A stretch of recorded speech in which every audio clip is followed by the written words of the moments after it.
The Work of Art in the Age of Mechanical Reproduction by Walter Benjamin, 1936. Our fine arts were developed, their types and uses were established in times very different from the present, by men whose power of action upon things was insignificant in comparison with ours. But the amazing growth of our techniques, the adaptability and precision they have attained, the ideas and habits they are creating, make it a certainty that profound changes are impending in the ancient craft of the beautiful. In all the arts, there is a physical component which can no longer be considered or treated as it used to be, which cannot remain unaffected by our modern knowledge and power. For the last 20 years, neither matter nor space nor time has been what it was from time immemorial. We must expect great innovations to transfer the entire technique of the arts, thereby affecting artistic invention itself and perhaps even bring about an amazing change in our very notion of art. Paul Valéry. Preface. When Marx undertook his critique of the capitalistic mode of production, this mode was in its infancy. Marx directed his efforts in such a way as to give them prognostic value. He went back to the basic conditions underlying capitalistic production and through his presentation showed what could be expected of capitalism in the future. The result was that one could expect it not only to exploit the proletariat with increasing intensity, but ultimately to create conditions which would make it possible to abolish capitalism itself. The transformation of the superstructure, which takes place far more slowly than that of the substructure, has taken more than half a century to manifest in all areas of culture the change in the conditions of production. Only today can it be indicated what form this has taken. Certain prognostic requirements should be met by these statements. However, theses about the art of the proletariat after its assumption of power or about the art of classless society would have less bearing on these demands than theses about the developmental tendencies of art under present conditions of production. Their dialectic is no less noticeable in the superstructure than in the economy. It would therefore be wrong to underestimate the value of such theses as a weapon. They brush aside a number of outmoded concepts, such as creativity and genius, eternal value, and mysterious concepts whose uncontrolled and at present most uncontrollable application would lead to the processing of data in the fascist sense. The concepts which are introduced in the theory of art in what follows differs from the most familiar terms in that they are completely useless for the purposes of fascism. They are, on the other hand, useful for the formation of revolutionary demands in the politics of art. 1. In principle, a work of art has always been reproducible. In principle, a work of art has always been reproducible. Man-made artifacts could always be imitated by men. Replicas were made by pupils in practice of their craft, by masters for diffusing their works, and finally by third parties in the pursuit of gain. Mechanical reproduction of a work of art, however, represents something new. Historically, it advanced intermittently and in leaps at long intervals, but with accelerated intensity. The Greeks knew only two procedures of technically reproducing works of art: founding and stamping. Bronzes, terracottas, and coins were the only artworks which they produced in quantity. All others were unique and could not be mechanically reproduced. With the woodcut, graphic art became mechanically reproducible for the first time, long before script became reproducible by print. The enormous change which printing, the mechanical reproduction of writing, has brought about in literature are a familiar story. However, within the phenomenon which we are here examining from the perspective of world history, print is merely a special, though particularly important case. During the Middle Ages, engraving and etching were added to the woodcut. At the beginning of the 19th century, lithograph made its appearance. With lithography, the technique of reproduction reached an essential new stage. This much more direct process was distinguished by the tracing of the design on a stone rather than its incision on a block of wood, or its etching on the copper plate, and permitted graphic art for the first time to put its products on the market, not only in large numbers as hitherto, but also in daily changing forms. Lithography enabled graphic art to illustrate everyday life, and it began to keep pace with printing, but only a few decades after its invention. Lithography was surpassed by photography. For the first time in the process of pictorial reproduction, photography freed the hand of the most important artistic functions which henceforth devolved only upon the eye looking into the lens. Since the eye perceived more swiftly than the hand can draw, the process of pictorial reproduction was accelerated so enormously that it could keep pace with speech. A film operator shooting a scene in the studio captures the image at the speed of the actor's speech. As lithography virtually implied the illustrated newspaper, so did photography foreshadow the sound film. The technical reproduction of sound was tackled at the end of the last century. These convergent endeavors made predictable a situation which Paul Valéry pointed up in his sentence, "Just as water, gas, and electricity are brought into our houses from far off to satisfy our needs in response to a minimal effort, so we shall be supplied with visual or auditory images, which will appear and disappear at a simple movement of the hand, hardly more than a sign." Around 1900, technical reproduction had reached a standard that not only permitted it to reproduce all transmitted works of art, and thus to cause the most profound change in their impact upon the public, it also had captured a place of its own among the artistic processes. For the study of this standard, nothing is more revealing than the nature of the repercussions that these two different manifestations, the reproduction of work of art and the art of the film, have had on art in its traditional form. 2. Even the most perfect reproduction of a work of art is lacking in one element, its presence in time and space, its unique existence at the place where it happens to be. This unique existence of the work of art determines the history to which it's subject throughout the time of its existence. This includes the changes which it may have suffered in physical condition over the years, as well as various changes in its ownership. The traces of the first can be revealed only by chemical or physical analysis, which is impossible to perform on reproduction. Changes of ownership are subject to a tradition which must be traced from the situation of the original. The presence of the original is the prerequisite to the concept of authenticity. Chemical analysis of the patina of a bronze can help to establish this, as does the proof that a given manuscript of the Middle Ages stems from an archive of the 15th century. The whole sphere of authenticity is outside technical, and of course not only technical, reproducibility. Confronted with its manual reproduction, which is usually branded as a forgery, the original preserved all its authority. Not so vis-a-vis forgery. Confronted with its manual reproduction, which was usually branded as a forgery, the original preserved all its authority. Not so vis-a-vis technical reproduction. The reason was twofold. First, process reproduction is more independent of the original than manual reproduction. For example, in photography, process reproduction can bring out those aspects of the original that are unattainable to the naked eye, yet accessible to the lens, which is adjustable and chooses its angle at will. In photographic reproduction, with the aid of certain processes, such as enlargement or slow motion, can capture images which escape natural vision. Secondly, technical reproduction can put the copy of the original into situations which would be out of reach for the original itself. Above all, it enables the original to meet the beholder halfway, be it in the form of photography or a phonograph record. The cathedral leaves its locale to be received in the studio of a lover of art. The choral production, performed in the auditorium or in the open air, resounds in the drawing room. The situations into which the product of mechanical reproduction can be brought may not touch the actual work of art, yet the quality of its presence is always depreciated. This holds not only for the artwork, but also, for instance, for a landscape which passes in review before the spectator in a movie.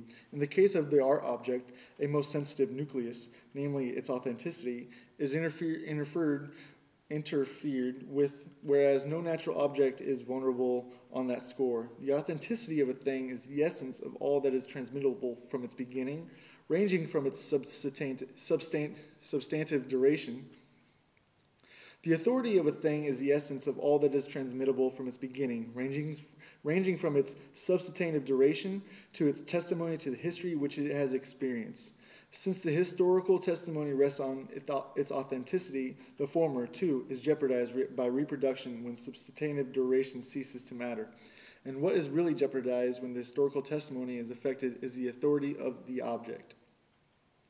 One might subsume the elimination element in the term aura. One might subsume the eliminated element in the term aura and go on to say that which withers in the age of mechanical reproduction is the aura of the work of art. This is the symptomatic process whose significance points beyond the realm of art. One might generalize by saying The technique of reproduction detaches a reproduced object from the domain of tradition. By making many reproductions, it substitutes a plurality of copies for a unique existence, and in permitting the reproduction to meet the beholder or listener in his own particular situation, it reactivates the object reproduced. These two processes lead to a tremendous shattering of tradition, which is the obverse of the contemporary crisis and renewal of mankind. Both processes are intimately connected with the contemporary mass movements. Their most powerful agent is film. Its social significance, particularly in its most positive form, is inconceivable without its destruction, cathartic aspect, that is, the liquidation of the traditional value of the cultural heritage. This phenomenon is most palpable in the great historical films. It extends to ever new positions. In 1927, Abel Gance exclaimed enthusiastically, "Shakespeare, Rembrandt, Beethoven will make films, all legends, all mythologies, and all myths. All founders of religion and the very religions await their exposed resurrection, and the heroes crowd each other at the gate." Presumably, without intending it, he issued an invitation to a far-reaching liquidation.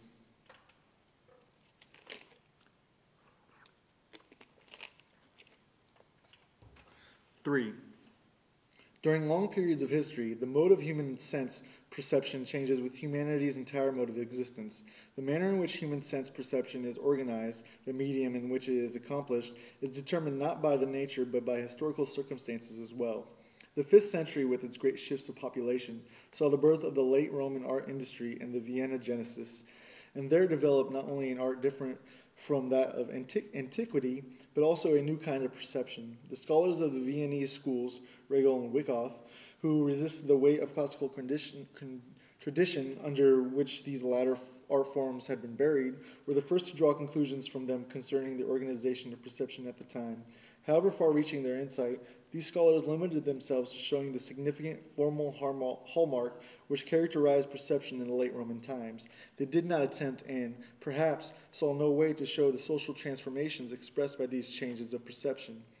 The condition of an analogous insight are more favorable in the present. If changes in the medium of contemporary perception can be comprehended as decay of the aura, it is possible to show its social causes. The concept of aura, which has proposed above the reference to historical objects, may usefully be illustrated with reference to the aura of natural ones. We define the aura of the latter as a unique phenomenon of a distance, however close it may be. If, while resting on a summer afternoon, you follow with your eyes a mountain range on the horizon, or a branch which casts its shadow over you, you experience the aura of those mountains, of that branch. This image makes it easy to comprehend the social basis of the contemporary decay of the aura. It rests on two circumstances, both of which are related to the increasing significance of the masses in contemporary life, namely the desire of contemporary masses to bring things closer, spatially and humanly, which is just as ardent as their bent towards overcoming the uniqueness of every reality by accepting its reproduction. Every day the urge grows stronger to get a hold of an object at very close range by way of its likeness, its reproduction. Unmistakably, reproduction as offered by picture magazines and newsreels differs from the image seen by the unarmed eye. Uniqueness and permanence are as closely linked to the latter as are transistoriness and reproductibility in the former. To pry an object from its shell, to destroy its aura, is the mark of a perception whose sense of the universal equality of things has increased to such a degree that it extracts it even from a unique object by means of reproduction. Thus is manifested in the field of perception what in the theoretical sphere is noticeable in the increasing importance of statistics. The adjustment of reality to the masses and of the masses to reality is a process of unlimited scope as much as thinking as for perception. 4. The uniqueness of a work of art is inseparable from its being embedded in the fabric of tradition. This tradition itself is thoroughly alive and extremely changeable. An ancient statue of Venus, for example, stood in a different traditional context with the Greeks, who made it an object of veneration, than with the clerics of the Middle Ages, who viewed it as an ominous idol. Both of them, however, were equally confronted with this uniqueness, that is, its aura. Originally, the contextual integration of art and tradition found its expression in the cult. We know that the earliest artworks originated in the service of the ritual. First the magical, then the religious kind. It is significant that the existence of the work of art with a reference to its aura is never entirely separate from its ritual function. In other words, the unique value of the authentic work of art has its basis in ritual, the location of its original use value. This ritualistic basis, however remote, is still recognizable as secularized ritual even in the most profane forms of the cult of beauty. The secular cult of beauty, developed during the Renaissance and prevailing for 3 centuries, clearly showed that ritualistic basis in its decline and the first deep crisis which befell it. With the advent of the first truly revolutionary means of reproduction, photography, simultaneously with the rise of socialism, art sensed the approaching crisis which has become evident a century later. At the time, art reacted with the doctrine of art for art's sake, that is, with the theology of art. This gave rise to what might be called the negative theology in the form of the idea of pure art, which not only denied any social function of art, but also any categorizing by subject matter. In poetry, Mallarmé was the first to take this position. An analysis of art in the age of mechanical reproduction must do justice to these relationships, for they lead us to the all-important insight. For the first time in world history, mechanical reproduction emancipates the work of art from its parasitical dependence on ritual. To an ever greater degree, the work of art reproduced becomes a work of art designed for reproducibility. From a photographic negative, for example, one can make any number of prints. To ask for the authentic print makes no sense, but the instant the criterion of authenticity ceases to be applicable to the artistic production, the total function of the art is reversed. Instead of being based on ritual, it begins to be based on another practice, politics. 5. Works of art are received and valued on different planes. 2 polar types stand out, the one with accent on its cult value and the other on the exhibition value of the work. Artistic production begins with ceremonial objects destined to serve in a cult. One may assume that what mattered was their existence, not their being on view. The elk portrayed by the man of the Stone Age on the wall of his cave was an instrument of magic. He did expose it to his fellow man, but in the main it was meant for the spirits. Today the cult value would seem to demand that the work of art remain hidden. Certain statues of gods are accessible only to the priests in the cella. Certain Madonnas remain covered nearly all year round. Certain sculptures on medieval cathedrals are invisible to the spectator on ground level. With the emancipation of the various art practices from ritual go increasing opportunities for the exhibition of their products. It is easier to exhibit a portrait bust that can be sent here and there than to exhibit the statue of a divinity that has its fixed place in the interior of a temple. The same holds for the painting as against the mosaic or fresco that preceded it. And even though the public presentability of a mass originality may have been just as great as that of a symphony, the later originated at the moment when its public presentability promised to surpass that of the mass. With the different methods of technical reproduction of a work of art, its fitness for exhibition increased to such an extent that the quantitative shift between the 2 poles turned into a qualitative transformation of its nature. This is comparable to the situation of the work of art in prehistoric times when, by the absolute emphasis on its cult value, it was, first and foremost, an instrument of magic. Only later did it come to be recognized as a work of art. In the same way today, by the absolute emphasis on its exhibition value to the work of art becomes creation with entirely new functions, among which the one we are conscious of, the artistic function, later may be recognized as incidental. This much is certain. Today, photography and film are the most serviceable exemplifications of this new function. 6. In photography, exhibition value begins to displace cult value all along the line.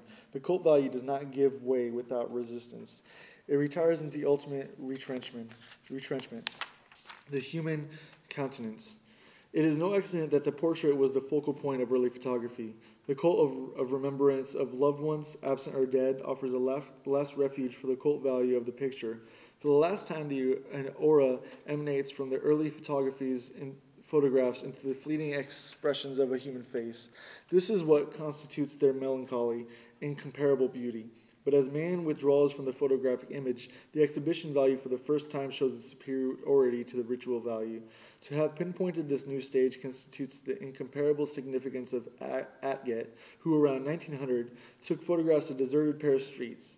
It has quite justly been said of him that he photographed them like scenes of crime. The scene of a crime, too, is deserted. It is photographed for the purpose of establishing evidence. With Atget, photographs became standard evidence for historical occurrences and acquired a hidden political significance. They demand a specific kind of approach. Free-floating contemplation is not appropriated to them. They stir the viewer. He feels challenged by them in a new way. At the same time, picture magazines begin to put up signposts for him. Right ones or wrong ones, no matter. For the first time, captions have become obligatory, and it is clear that they have an altogether different character than the title of a painting. The directives which the caption give to those looking at pictures in illustrated magazines soon became even more explicit and more imperative in the film, where the meaning of each single picture appears to be prescribed by the sequence of all preceding ones. 7. The 19th century dispute as to the artistic value of painting versus photography today seems devious and confused. This does not diminish its importance. However, if anything, it underlines it. The dispute was in fact the symptom of a historical transformation, the universal impact of which was not realized by either of the rivals. When the age of mechanical reproduction separated art from its basis and cult, the semblance of its autonomy disappeared forever. The resulting change in the function of art transcended the perspective of the century.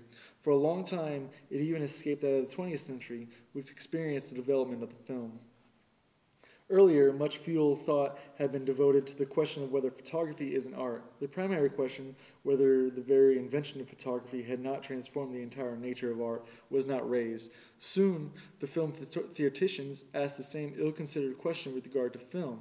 But the difficulties with which photography caused traditional aesthetics were mere child's play as compared to those raised by the film. Whence the insensitive and forced character of early theories of the film. Abel Gance, for instance, compares the film with hieroglyphics. Here, by a remarkable regression, we have come back to the level of expression of the Egyptians. Pictorial language has not yet matured because our eyes have not yet adjusted to it. There is yet insufficient respect for insufficient cult of what is expressed. Or, in the words of Sven Mars, what art has been granted to a dream more poetical and more real at the same time. Approached in this fashion, the film might represent an incomparable means of expression. Only the most high-minded persons, in the most perfect and mysterious moments of their lives, should be allowed to enter its ambience. Alexander Arnault concludes his fantasy about the silent film with the question, do not all the bold descriptions we have given amount to the definition of prayer? It is instructive to note how their desire to class the film among the arts forces these theoreticians to read ritual elements into it with a striking lack of discretion.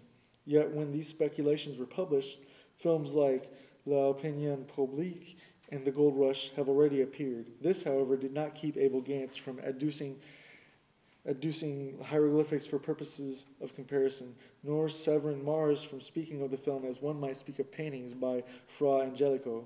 Characteristically, even today, ultra-reactionary authors give the film a similar contextual significance, if not an outright sacred one, then at least a supernatural one. Commenting on Marx Reinhold's film version of A Midnight Summer's Dream, Werfel states that undoubtedly it was the sterile copying of the exterior world with its streets, interiors, railroad stations, restaurants, motorcars, and beaches, which until now had obstructed the elevation of the film to the realm of art. The film has not yet realized its true meaning, its real possibilities.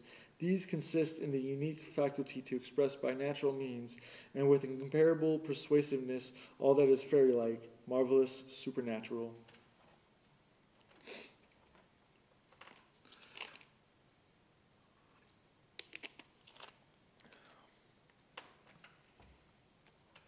The artistic performance of a stage actor is definitely presented to the public by an actor in person. That of the screen actor, however, is presented by a camera, with a twofold consequence.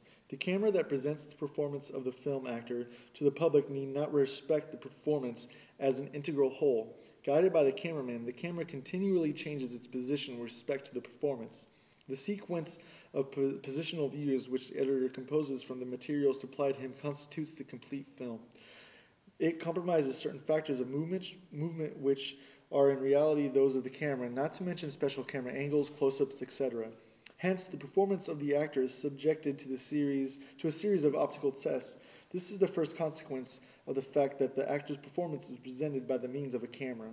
Also, the film actor lacks the opportunity of the stage actor to adjust to the audience during his performance, since he does not present his performance to the audience in person. This permits the audience to take the position of a critic without experiencing any personal contact with the actor. The audience's identification with the actor is really an identification with the camera. Consequently, the audience takes the position of the camera. Its approach is that of testing. This is not the approach to which cult values may be exposed.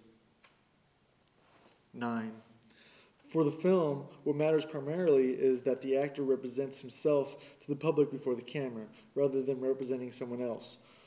One of the first to sense the actor's metamorphosis by this form of testing was Pirandello. Though his remarks on the subject in his novel Ceguera were limited to the negative aspects of the question and to the silent film only, this hardly impairs their validity. For in this respect, the sound film did not change anything essential. What matters is that the part is acted not for audience, but for the mechanical contrivance. In the case of the sound film, for two of them, the film actor, wrote Pirandello, feels as if in exile, exiled not only from the stage, but also from himself. With a vague sense of discomfort, he feels inexplicable emptiness. His body loses its corporeality. It evaporates. It is deprived of reality, life, voice, and the noises caused by his moving about in order to be changed into a mute image, flickering an instant on the screen, then vanishing into silence. The projector will play with his shadow before the public, and he himself must be content to play before the camera. This situation might also be characterized as follows. For the first time, and this is the effect of the film, man has to operate with his whole living person, yet foregoing its aura. For aura is tied to his presence. There can be no replica of it. The aura which, on the stage, emanates from Macbeth cannot be separated from the spectator of that of the actor. However, the singularity of the shot in the studio is that the camera is substitute for the public. Consequently, the aura that envelops the actor vanishes, and with it the aura of the figure he portrays. It is not surprising that it should be dramatists such as Pirandello, who, characterizing the film, inadvertently touches on the very crisis in which we see in theater. Any thorough study proves that there is indeed no greater contrast than that of the stage play to a work of art that is completely subject or, like the film, founded in mechanical reproduction. Experts have long recognized that in the film, the greatest effects are almost always obtained by acting as little as possible. In 1932, Rudolf Arnheim saw the latest trend in treating the actor as a stage prop chosen for its characteristic and inserted as at the proper place. With this idea, something else is closely connected. The stage actor identifies himself with the character of his role. The film actor very often is denied this opportunity. His creation is by no means all of a piece. It is composed of many separate performances. Besides certain fortuitous considerations such as cost of studio, availability of fellow players, decor, etc., there are elementary necessities of equipment that split the actor's work into a series of manageable episodes. In particular, lighting and its installation require the presentation of an event that, on the screen, unfolds as a rapid and unified scene. In the sequence of separate shootings, which may take hours in the studio, not to mention more obvious montage. Thus, a jump from the window can be shot in the studio as a jump from the scaffolding, and the ensuing flight, if need be, can be shot weeks later when outdoor scenes are taken. Four more paradoxical cases can easily be construed. Let's assume that an actor is supposed to be startled by a knock at the door. If his reaction is not satisfactory, the director can resort to an expedient. When the actor happens to be at the studio again, he has a shot fired behind him without his being forewarned of it. The frightened reaction can be shot now and be cut into the screen version. Nothing more strikingly shows that art has left the realm of the beautiful semblance, which so far had been taken to be the only sphere where art could thrive. 10. The feeling of strangeness that overcomes the actor before the camera, as Pirandello describes it, is basically of the same kind as the estrangement felt before one's own image in the mirror. But now the reflected image has become separable, transmutable, and where is it transported? Before the public. Never for a moment does the screen actor cease to be conscious of this fact. While facing the camera, he knows that ultimately he will face the public, the consumers who constitute the market. This market, where he offers not only his labor but also his whole self, his heart and soul, is beyond his reach. During the shooting, he has as little contact with any article made in the factory. This may contribute to the oppression, that new anxiety which, according to Pirandello, grips the actor before the camera. The film responds to the shriveling of the aura with an artificial buildup of the personality outside the studio. The cult of the movie star, fostered by the money of the film industry, preserves not the unique aura of the person, but the spell of the personality, the phony spell of a commodity. So long as the movie maker's capital sets the fashion, as a rule, no other revolutionary merit can be accredited to today's film than the promotion of a revolutionary criticism of traditional concepts of art. We do not deny that in some cases today's films can also promote revolutionary criticism of social conditions, even of the distribution of property. However, our present study is no more significantly concerned with this than is the film production of Western Europe. It is inherent in the technique of the film as well as that of sports that everybody who witnesses its accomplishments is somewhat of an expert. This is obvious to anyone listening to a group of newspaper boys leaning on their bicycles and discussing the outcome of a bicycle race. It is not for nothing that newspaper publishers arrange races for the delivery boys. These arouse great interest among the participants, for the victor has an opportunity to rise from delivery boy to professional racer. Similarly, the newsreel offers everyone the opportunity to rise from passerby to movie extra. In this way, any man might even find himself part of a work of art, as witness Vertov's 3 songs about Lenin or Ravine's Voronezh. Any man today can lay claim to being filmed. This claim can best be elucidated by a comparative look at the historical situation of contemporary literature. For centuries, a small number of writers were confronted by many thousands of readers. This changed toward the end of the last century. With the increase of extensions of the press, which kept placing new political, religious, scientific, professional, and local organs before the readers, and increasing numbers of readers became writers, at first occasional ones. It began with the daily press opening to its readers space for letters to the editor, and today there is hardly a gainful employed European who could not, in principle, find an opportunity to publish somewhere or other comments on his work, grievances, documentary reports, or that sort of thing. Thus, the distinction between author and public is about to lose its basic character. The difference between merely functional, it may vary from case to case. At any moment, the reader is ready to turn into a writer. As expert which he had to become willy-nilly in an extremely specialized work process, even if only in some minor respect, the reader gains access to authorship. In the Soviet Union, work itself is given a voice. To present it verbally is part of a man's ability to perform the work. Literary license is now founded on polytechnic rather than the specialized training and thus become common property. All this can be easily applied to the film, where transitions that in particularly took centuries have come about in a decade. In cinematic practice, particularly in Russia, this changeover has partially become established reality. Some of the players whom we meet in Russia films are not actors in our sense, but people who portray themselves, and primarily in their own work process. In Western Europe, the capitalistic exploitation of the film denies consideration to modern man's legitimate claim to being reproduced. Under these circumstances, the film industry is trying hard to spur the interest of the masses through illusion-promoting spectacles and dubious speculations. 11. The shooting of a film, especially of a sound film, affords a spectacle unimagined anywhere and any time before this. It presents a process in which it is impossible to assign to a spectator a viewpoint which would exclude from the actual scene such extraneous accessories as camera equipment, lighting machinery, staff assistants, etc., unless his eye were on a line parallel with the lens. This circumstance, more than any other, renders superficial and insignificant any possible similarity between a scene in the studio and one on stage.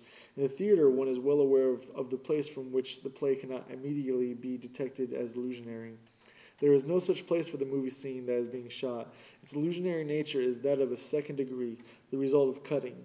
That is to say, in the studio, the mechanical equipment has penetrated so deeply into reality that its pure aspect, freed from the foreign substance of equipment, is the result of a special procedure, namely the shooting by the specially adjusted camera and the mounting of the shot together with other similar ones. The equipment-free aspect of reality here has become the height of artifice. The site of immediate reality has become an orchard in a land of technology. Even more revealing is the comparison of these circumstances, which differ so much from those of the theater, with the situation in painting. Here the question is, how does the cameraman compare to the painter? To answer this, we must take recourse to analogy with a surgical operation. The surgeon represents the polar opposite of the magician. The magician heals a sick person by the laying on of hands. The surgeon cuts into the painter's body. The magician maintains the natural distance between the patient and himself, though he reduces it very slightly by the laying on of hands. He greatly increases it by virtue of his authority. The surgeon does exactly the reverse. He greatly diminishes the distance between himself and the patient by penetrating into the patient's body and increases it but little by the caution with which his hand moves among the organs. In short, in contrast to the magician, who is still hidden in the medical practitioner, the surgeon, at the decisive moment, abstains from facing the patient man to man. Rather, it is through the operation that he penetrates into him. Magician and surgeon compare to painter and cameraman. The painter maintains in his work a natural distance from reality. The cameraman penetrates deeply into its web. There is tremendous difference between the pictures they obtain. That of the painter is a total one. That of the cameraman consists of multiple fragments which are assembled under a new law. Thus, for contemporary man, the representation of reality by the film is incomparably more significant than that of the painter, since it offers, precisely because of the thoroughgoing permeation of reality with mechanical equipment, an aspect of reality which is free of all equipment, and that is what one is entitled to ask from a work of art. 12. Mechanical reproduction of art changes the reaction of the masses towards art. The reactionary attitude towards a Picasso painting changes into the progressive reaction towards a Chaplin movie. The progressive reaction is characterized by the direct, immediate fusion of visual and emotional enjoyment with the orientation of the expert. Such fusion is of great social significance. The greater the decrease in the social significance of an art form, the sharper the distinction between criticism and enjoyment by the public. The conventional is uncritically enjoyed, and the truly new is criticized with aversion. With regard to the screen, the critical and the receptive attitudes of the public coincide. The decisive reason for this is that individual reactions are predetermined by the mass audience response they are about to produce, and this is nowhere more profound than in the film.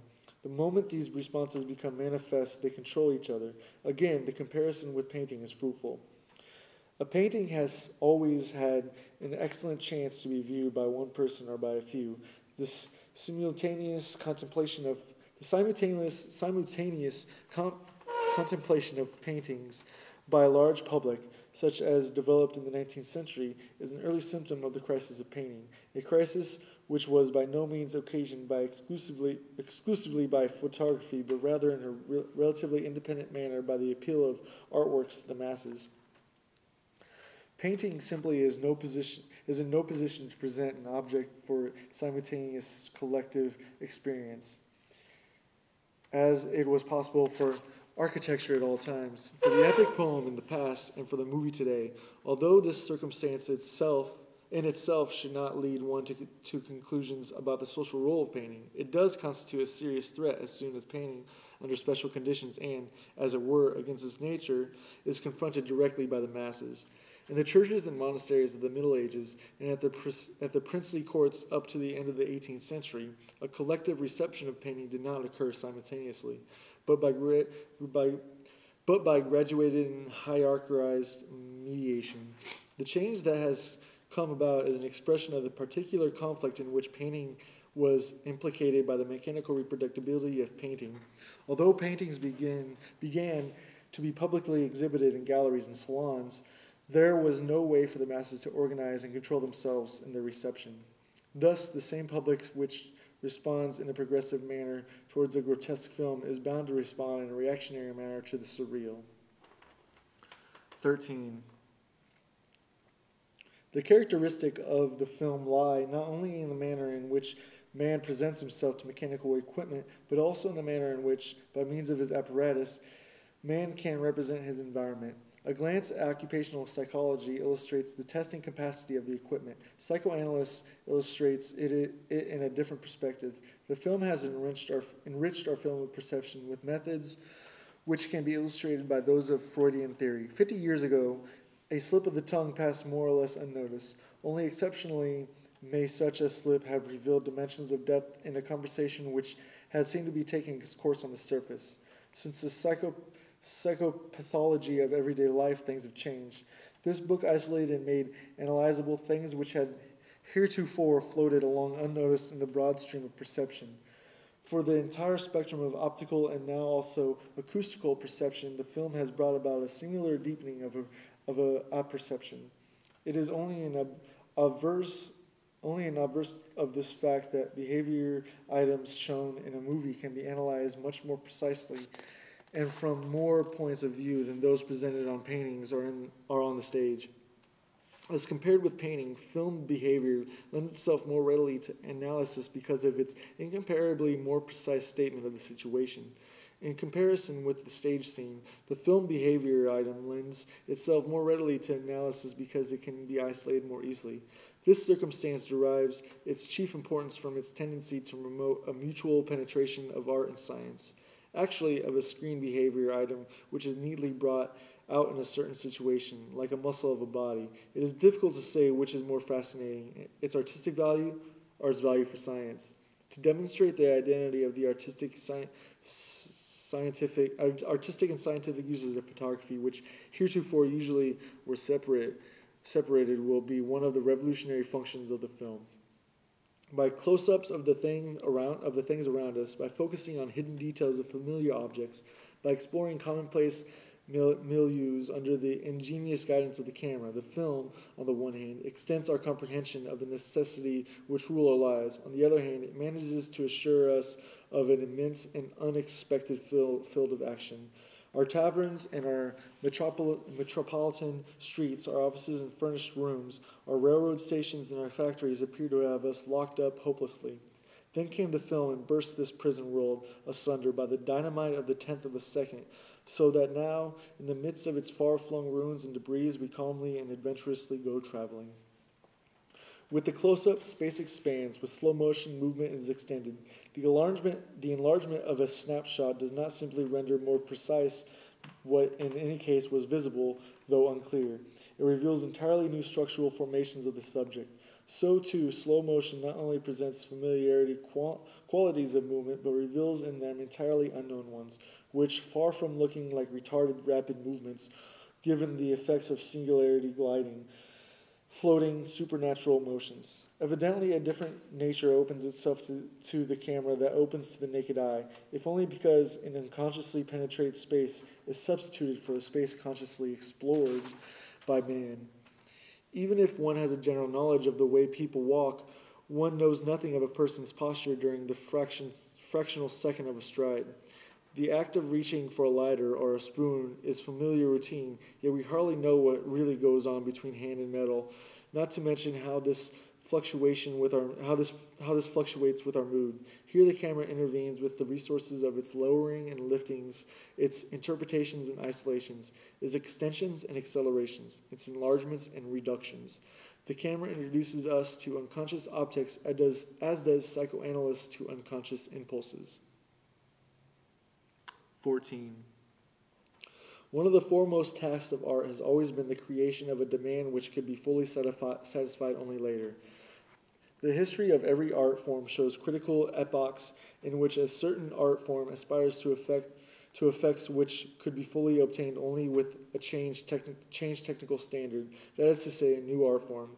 The extravagancies and crudities of art which thus appear, particularly in the so-called decadent epochs, actually arise from the nucleus of its rich historical energies. In recent years, such barbarisms were abundant in Dadaism. It is only now that its impulses become discernible. Dadaism attempted to create by pictorial and literary means the effects which the public today seeks in the film. Every fundamentally new, pioneering creation of demand will carry beyond its goal. Dadaism did so to the extent that it sacrificed the market value which are so characteristic of the film in favor of higher ambitions, though of course it was not conscious of such intentions as here described. The Dadaists attach much less importance to the sales value of their work than to its uselessness for contemplative immersion. The studied degradation of their material was not the least of their means to achieve this uselessness. Their poems are word salad, containing obscenities and every imaginable waste product of language. The same is true of their paintings, on which they mount buttons and tickets. What they intended and achieved was a relentless destruction of the aura of their creations, which they branded as reproductions with the very means of production. Before a painting of Arps or a poem by August Stram, it is impossible to take time for contemplation and evaluation as one would before a canvas of Darien or a poem by Rilke. In the decline of middle-class society, contemplation became a school for asocial behavior. It was countered by distraction as a variant of social conduct. Dadaistic activities actually assured a rather vehement distraction by making works of art the center of scandal. One requirement was foremost, to outrage the public. From an alluring appearance or persuasive structure of sound, the work of art of the Dadaists became an instrument of ballistics. It hit the spectator like a bullet, happened to him, thus acquiring a tactile quality. It promoted a demand for the film, the distracting element of which is also primarily tactile, being based on changes of place and focus which periodically assail the spectator. Let us compare the screen on which a film unfolds with the canvas of a painting. The painting invites the spectator to contemplation. Before it, the spectator can abandon himself to his associations. Before the movie frame, he cannot do so. No sooner has his eye grasped the scene than it has already changed. It cannot be arrested. Duhamel, who detested the film and knows nothing of its significance, though sometimes of its structure, notes this circumstance as follows. I can no longer think what I want to think. My thoughts have been replaced by moving images. The spectator's process of association in view of these images is indeed interrupted by their constant sudden change. This constitutes the shocked effect of the film, which, like all shocks, should be cushioned by heightened presence of mind. By means of its technical structure, the film has taken the physical shock effect out of the wrappers in which Dadaism had, as it were, kept it inside the moral shock effect.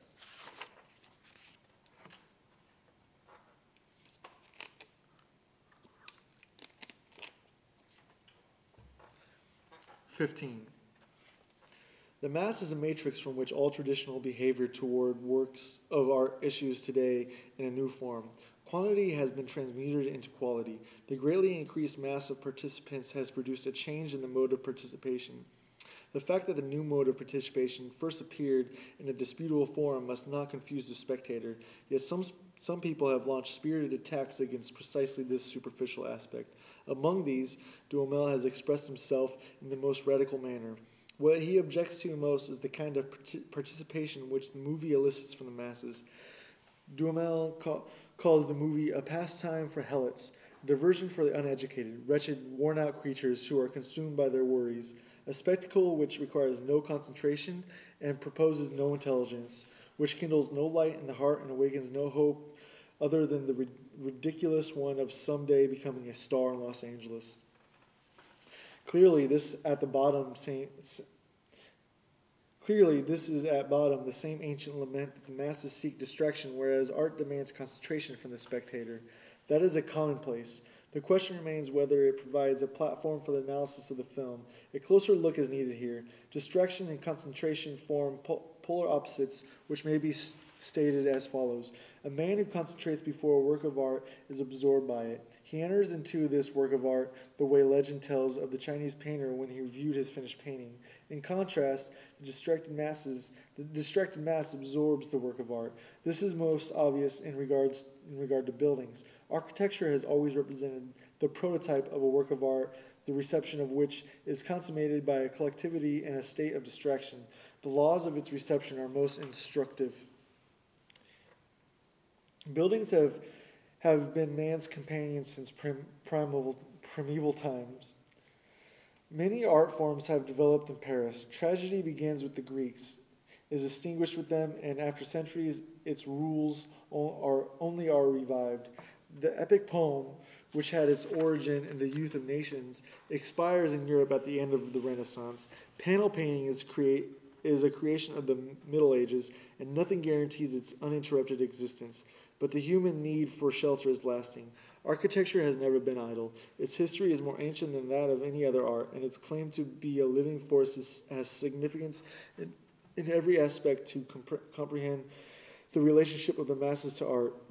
Buildings are appropriated in a twofold manner, by use and by perception, or rather by touch and sight. Such appropriation cannot be understood in terms of the intensive concentration of a tourist before a famous building.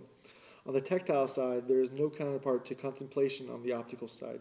Tactile appropriation is accomplished not so by attention as by habit. As regards architecture, habit determines to a large extent even optical reception. The latter, too, occurs much less through ramped attention than by noticing the object in incidental fashion.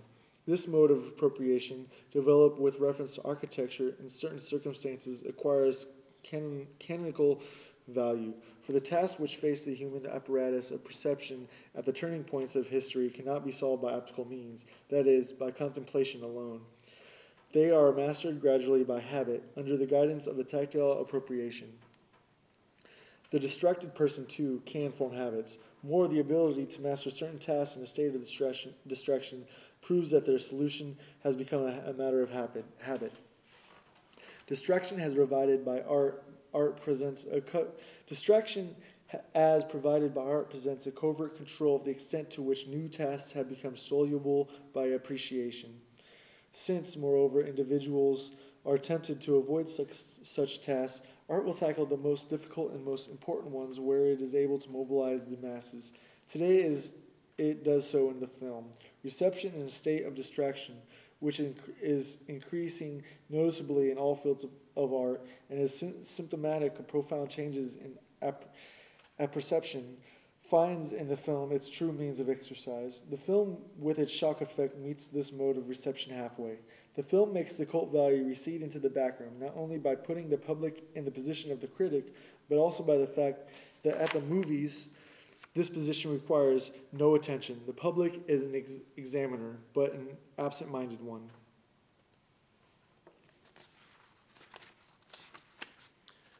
Epilogue. The growing proletarialization of modern man and the increased formation of masses are two aspects of the same process. Fascism attempts to organize the newly created proletarian masses without affecting the property structures which the masses strive to eliminate. Fascism sees its salvation in giving these masses not their right, but instead a chance to express themselves. The masses have a right to change property relations. Fascism seeks to give them an expression while preserving property. The logical result of fascism is the introduction of aesthetics into political life. The violation of the masses, whom fascism, with its Führer cult, forces to their knees, has its counterpart in the violation of the apparatus which it presses into the production of ritual values. All efforts to render political aesthetics culminate in one thing: war. War and war only can set a goal for mass movements on the largest scale while respecting the traditional property systems. This is the political formula for the situation. The technological formula may be stated as follows. Only war makes it possible to mobilize all of today's technical resources while maintaining the property system. It goes without saying that the fascist hypothesis of war does not employ such arguments. Still, Marinetti says in his manifesto on the Ethiopian colonial war, for 27 years we futurists have rebelled against the branding of war as anti-aesthetic. Accordingly, we state, war is beautiful because it establishes man's dominion of the subjugated machinery by means of gas masks, terrifying megaphones, flamethrowers, and small tanks. War is beautiful because it initiates the dreamt of metalizations of the human body. War is beautiful because it enriches a flowering meadow with the fiery orchids of machine guns. War is beautiful because it combines the gunfire, the cannonades, the ceasefire, the sense, and the stench of putrefaction in the symphony. War is beautiful because it creates new architecture like that of the big tanks, the geometrical formation flights, the smoke spirals from burning villages, and many others, poets and artists of futurism. Remember these principles of the aesthetic of war so that your struggle for a new literature and a new graphic art may be illuminated by them. This manifesto has a virtue of clarity. Its formulations deserve to be accepted by dialecticians. To the latter, the aesthetics of today's war appears as follows. If the natural utilization of productive forces is impeded by the property system, the increase in technical devices and speed and in the sources of energy will press for an unnatural utilization, and this is found in war. The destructiveness of war furnishes proof that society has not been mature enough to incorporate technology as its organ, that technology has not been sufficiently developed to cope with the elemental forces of society. The horrible features of imperialistic warfare are attributable to the discrepancies between the tremendous means of production and their inadequate utilization in the process of production. In other words, to unemployment and the lack of markets. Imperialistic war is a rebellion of technology which collects in the form of human material, the claim to which society has denied its natural material. Instead of draining rivers, society directs a human stream into a bed of trenches. Instead of dropping seeds from airplanes, it drops incendiary bombs over cities. And through gas warfare, the aura is abolished in a new way. Fa ars pere mundus, says fascism, and as Marinetti admits, expects war to supply the artistic gratification of a sense perception that has been changed by technology. This is evidently the consummate of l'art pour l'art. Mankind, which in Homer's time was an object of contemplation for the Olympian gods, now is one for itself. Its self-alienation has reached such a degree that it can experience its own destruction as an aesthetic pleasure of the first order. This is the situation of politics, which fascism is rendering aesthetic. Communism responds by politicizing art. The end.